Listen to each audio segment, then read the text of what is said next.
12 hours before our rehearsal dinner, her ex posted a story of her in his hotel room. Timestamp matched her bridesmaid spa night. I showed it to her mom, then canceled the catering. She showed up hungry and found out she wasn't the only one left starving. I was sitting in my apartment at 11 p.m. on Thursday night, scrolling through social media like an idiot when I should have been sleeping before the biggest day of my life. Tomorrow was supposed to be our rehearsal dinner, and Saturday would be the wedding. 3 years of planning, $40,000 saved up, and 2 families flying in from different states to watch me marry Cassandra. My phone buzzed with a notification from Instagram. Someone had tagged me in a story. I clicked it without thinking much about it, expecting maybe one of my groomsmen posting something stupid about the bachelor party we'd had last weekend. Instead, I found myself staring at a story posted by Derek, Cassandra's ex-boyfriend from college. The guy she'd dated for 2 years before we met, the one she claimed she hadn't spoken to in ages. The image showed a hotel room at the Marriott downtown. Nothing too suspicious at first glance, just a messy bed and room service trays scattered around. But then I noticed the timestamp, 9:47 p.m. tonight. And there, barely visible in the corner of the frame, was a pair of heels I recognized immediately. The same red Jimmy Choos I'd bought Cassandra for her birthday last year. The ones she'd worn exactly 3 times because they were too expensive to risk scuffing.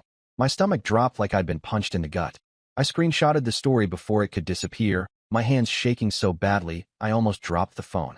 According to our shared Google Calendar, Cassandra was supposed to be at her bridesmaid's spa night at the wellness center across town. She'd left our apartment at 6 p.m. with her overnight bag, kissing me goodbye and reminding me not to stay up too late because we had a big day ahead. I called her phone immediately, straight to voicemail. Tried again. Same thing. My mind started racing through every possible explanation that didn't involve what I was thinking, but the evidence was right there on my screen. The timestamp matched perfectly with when she was supposed to be getting facials and drinking champagne with her girls.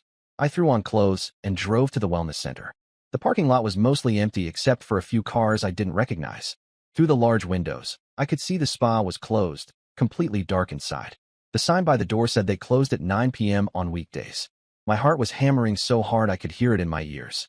Next stop was the Marriott. I parked in the guest lot and walked through the lobby, trying to look casual while scanning for any sign of Cassandra. The elevator took forever to arrive, and when it did, a couple got off laughing and holding hands. The sight made me want to throw up. I didn't have Derek's room number, but I knew he was somewhere in this building. I wandered the halls for 20 minutes, listening at doors and feeling like a complete psychopath. Finally, on the 7th floor, I heard voices through a door at the end of the hallway. One of them was definitely Cassandra's laugh, the same one that had made me fall in love with her 3 years ago. I stood there for probably 10 minutes, just listening and trying to convince myself I was wrong. But then I heard Derek's voice clearly saying something about how he'd missed her, and I knew I wasn't imagining things.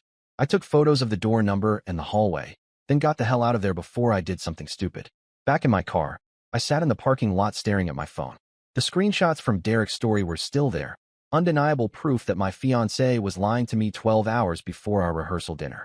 I had 2 choices, confront her directly or gather more information first. Something told me to choose the second option. But as I was sitting there, my phone buzzed again. Another Instagram notification. This time it was from Cassandra's best friend Monica, who was supposed to be at the spa night with her. The story showed Monica at home in her pajamas, watching Netflix with her boyfriend.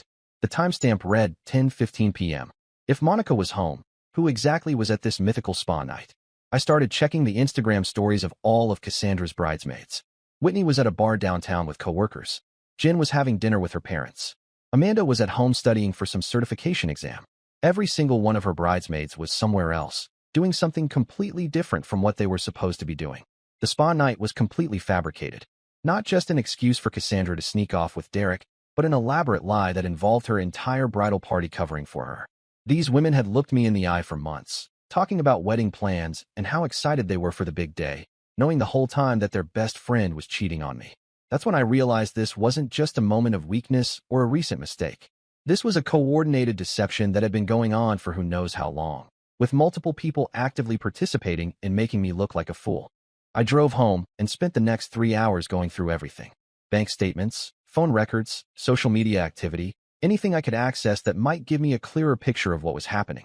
What I found made my blood turn to ice. Cassandra had been Venmoing Derek money regularly for the past 4 months.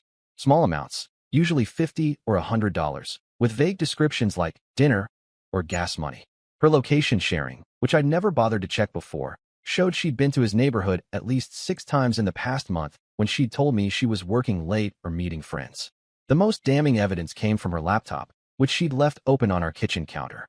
Her email was still logged in, and buried in her deleted folder were reservation confirmations for hotels, restaurants, and even a weekend trip to the mountains that she'd never mentioned to me.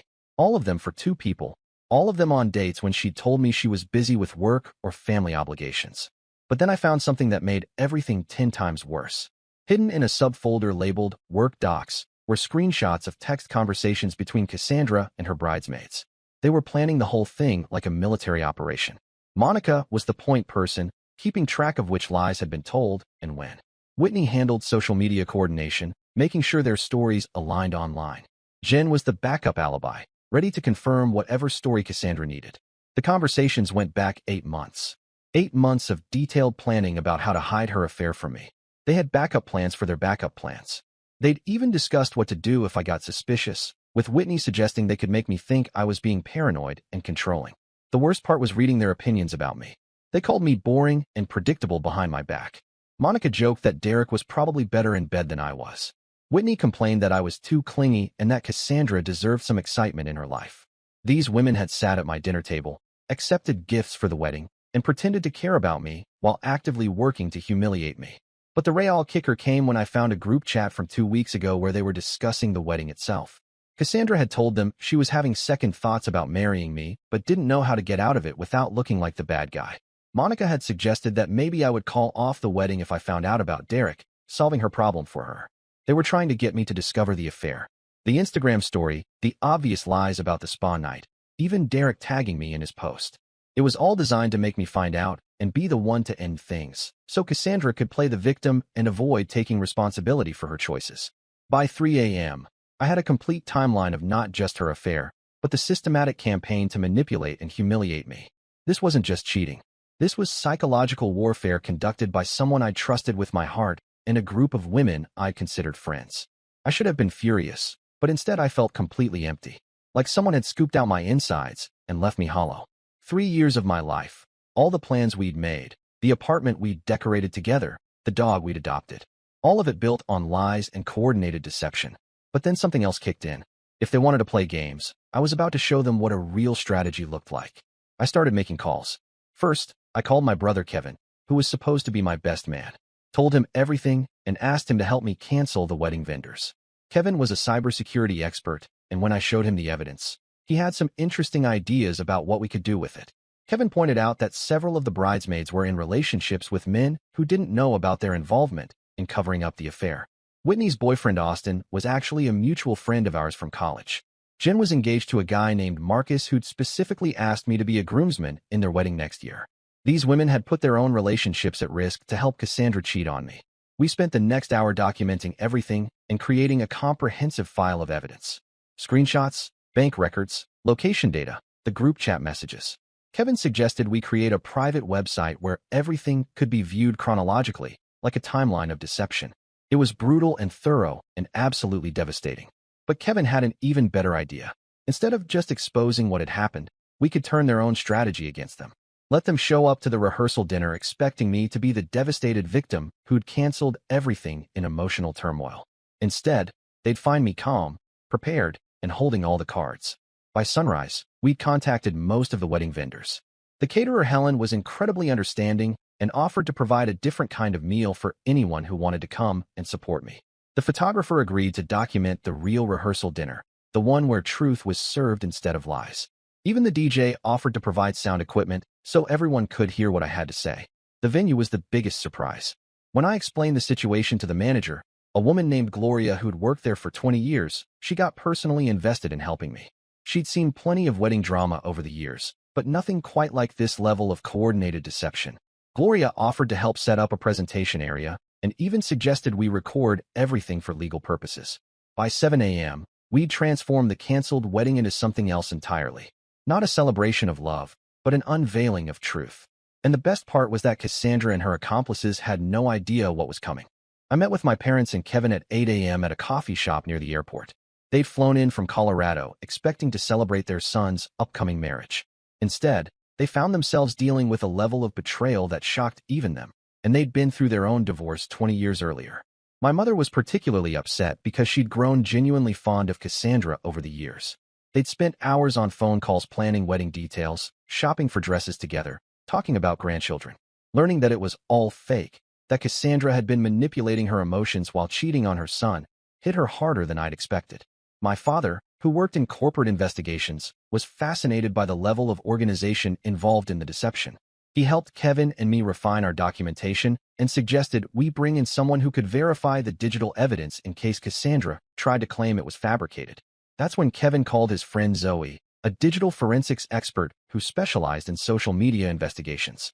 Zoe was initially reluctant to get involved in personal drama, but when Kevin showed her the scope of the conspiracy, she became intrigued from a professional standpoint. She agreed to help authenticate everything and create a presentation that would be impossible to dispute. By noon, we had a war room set up in my parents' hotel suite. Laptops everywhere, printouts covering every surface, a detailed timeline mapped out on the wall. Zoe had verified the authenticity of all the digital evidence and created a multimedia presentation that told the complete story chronologically. But the real breakthrough came when my father suggested we investigate Derek's background more thoroughly. A few hours of research revealed some interesting information. Derek wasn't just some random ex-boyfriend who'd reconnected with Cassandra. He was a serial affair partner who specifically targeted engaged and married women. His social media history, dating back several years, showed a pattern of relationships with women who were in committed relationships. He'd tag along to weddings as someone's plus one, then end up having affairs with bridesmaids or even brides themselves. The man was a professional homewrecker who seemed to get off on destroying other people's relationships. Even more disturbing, we found evidence that Derek had been in contact with Cassandra's bridesmaids before he'd even moved back to town. Monica had been following him on Instagram for over a year, and there were old comments suggesting they'd been planning his return and reintroduction to Cassandra's life. This wasn't a spontaneous rekindling of old feelings. This was a calculated seduction campaign orchestrated by Derek with the active cooperation of women I trusted. They'd spent months planning how to break up my relationship and had been documenting their progress like it was some kind of game. Kevin found the smoking gun in Derek's tagged photos. There were pictures of him at a bar with Monica and Whitney from 6 months ago, weeks before he'd supposedly, randomly, run into Cassandra at the coffee shop where their affair allegedly began. The women had been recruiting him to seduce my fiancée. By 3 p.m., we had the complete picture. This wasn't just an affair or even a conspiracy to cover up an affair. This was a coordinated campaign to destroy my relationship, orchestrated by Derek and enabled by women who were supposed to be my friends. They'd been planning it for months, documenting their progress, and treating my heartbreak like entertainment. The venue manager Gloria called to let me know everything was set up for the evening.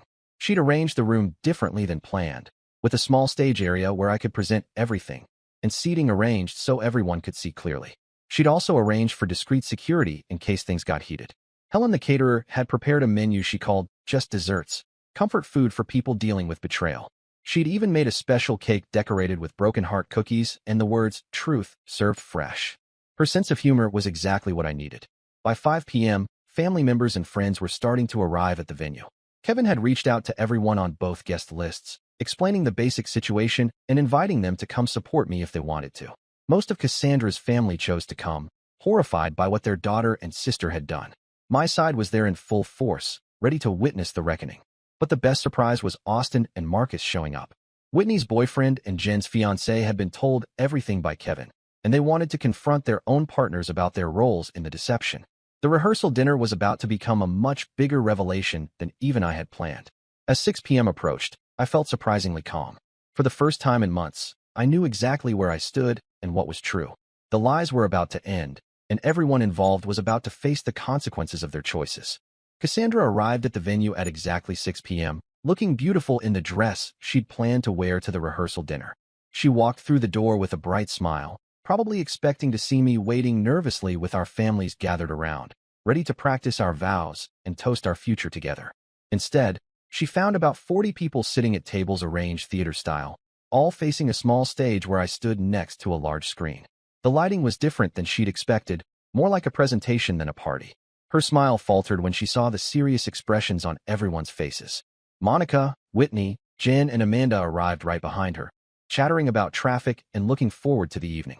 They stopped talking when they saw the setup, and I watched their faces change as they realized something was very wrong. The real surprise came when Austin and Marcus stood up from their seats and walked over to their respective girlfriends.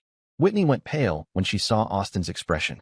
Jen actually stepped backward when Marcus asked her quietly if she had anything she wanted to tell him before we got started. Derek was the last to arrive, strutting in like he owned the place. He'd clearly dressed to impress, probably expecting to blend in with the wedding party and enjoy watching me squirm through the rehearsal.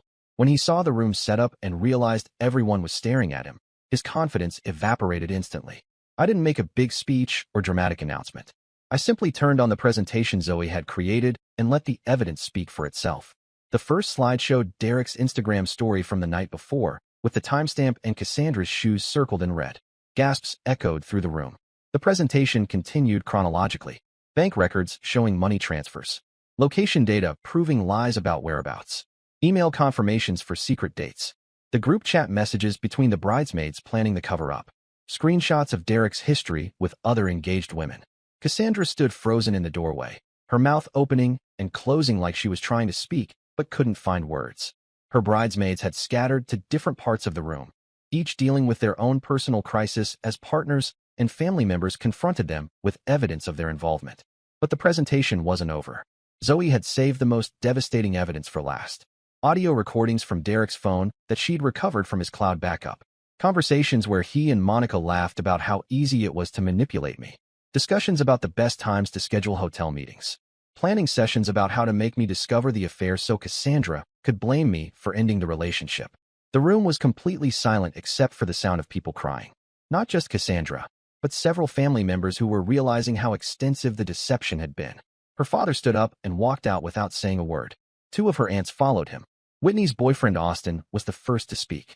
He asked her directly, in front of everyone, if she'd helped plan his friend's humiliation as entertainment. When Whitney couldn't answer, just stood there sobbing, Austin took off his suit jacket, laid it on a chair, and walked out. Jen's fiancé Marcus was right behind him, pulling the engagement ring off her finger as he passed. That's when Derek tried to make a run for it. He headed for the door, but Kevin and two of my cousins blocked his path. Derek started talking fast, trying to explain that it was all Cassandra's idea, that she'd pursued him, that he'd tried to stay away, but she wouldn't let him. Even in the face of overwhelming evidence of his predatory pattern, he was trying to throw her under the bus. Cassandra finally found her voice. She started trying to explain, saying it wasn't what it looked like, that she'd been confused and made mistakes but really did love me. She claimed the bridesmaids had pressured her into the affair, that Derek had manipulated her, that she'd been planning to confess everything after the wedding. But then Zoe played the final piece of evidence. A recording from just 3 days earlier where Cassandra told Derek she was excited about their future together and couldn't wait to be free from her boring life with me. In her own voice, she talked about how stupid I was for not figuring out what was happening and how much she looked forward to the look on my face when I finally realized the truth. The room erupted. People started yelling, some at Cassandra and her conspirators, others at Derek. Monica's mother slapped her daughter across the face. Whitney's sister called her a disgrace to the family. Even some of the men were shouting, furious about the level of disrespect shown to everyone who'd invested time and money in the wedding. But I remained calm throughout the chaos. I'd expected this reaction and was prepared for it. When the noise died down, I spoke for the first time all evening. I thanked everyone for coming and supporting me through this. I explained that I'd canceled the wedding not out of anger or hurt feelings, but because I'd learned who these people really were and refused to build a life with someone capable of such calculated cruelty. I announced that I'd be filing for dissolution of our engagement, pursuing legal action for financial fraud, and would be sharing the evidence with Derek's employer and anyone else who needed to know what kind of people they were dealing with. The final surprise came when Gloria, the venue manager, announced that she'd been recording everything for security purposes and would be providing copies to anyone who needed them for legal proceedings. Several people, including Austin and Marcus, requested copies immediately. By 8 p.m., the room had mostly cleared out. The conspirators had fled in different directions, probably to begin damage control on their own relationships and reputations. Family members and friends lingered to offer support and express their shock at what they'd witnessed. Helen the caterer packed up extra food for me to take home, refusing payment and thanking me for letting her be part of the most satisfying dinner service of her career. Zoe gave me copies of all the evidence and her contact information in case I needed expert testimony for any legal proceedings. As I was leaving, Patricia, Cassandra's mother, approached me with tears in her eyes. She apologized profusely for her daughter's behavior and handed me an envelope. Inside was a check for the money she'd spent on her dress and travel expenses, along with a note saying she was ashamed to be related to someone capable of such cruelty. 1 year later, I'm living in a house I bought with the money I saved by not having a wedding. The legal proceedings were surprisingly straightforward since all the evidence was documented and verified. Cassandra's lawyer advised her not to contest anything, knowing they'd lose badly if it went to court. Derek not only lost his job, but was blacklisted from his entire industry when his pattern of targeting engaged women became public knowledge. The recordings and evidence were shared widely in professional circles, effectively ending his career in finance. He moved across the country and, last I heard, was working in retail, still trying to rebuild his reputation. Cassandra moved back to Arizona to stay with her mother, but that relationship remained strained. Patricia told my mother that she's still struggling to understand how she raised someone capable of such elaborate deception. Cassandra has been in therapy, but apparently spends most sessions trying to justify her actions rather than taking responsibility for them. The bridesmaids faced their own consequences. Monica was dumped by her boyfriend of 3 years when he learned about her role in planning the affair. Whitney lost Austin and was ostracized by their entire friend group.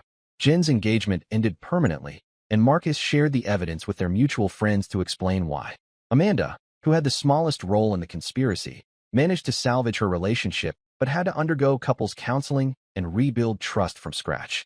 Kevin ended up meeting someone at a coffee shop the week after the canceled wedding, a woman named Taylor who heard the story and was impressed by how we'd handled the situation. They're married now, and I was Kevin's best man at a wedding where nobody was secretly planning anyone's downfall. The venue manager, Gloria, and I became friends after everything. She introduced me to her book club, which led to me meeting my current girlfriend, Sarah, a divorce attorney who appreciates a man who documents everything thoroughly. We've been together for 8 months now, taking things slow and building trust carefully. Helen the caterer became something of a local celebrity after word spread about the truth served fresh dinner. She started offering a special service for people dealing with infidelity, providing support meals, and even hosting small gatherings for those who need to confront cheating partners.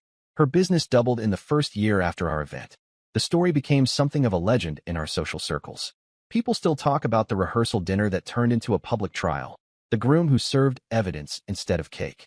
Most are supportive and impressed by how thoroughly I documented everything, though a few think I went too far with the public humiliation. I don't regret any of it. The public confrontation wasn't about revenge or cruelty. It was about truth and consequences. These people had spent months treating my life like a game, documenting their deception and planning my humiliation.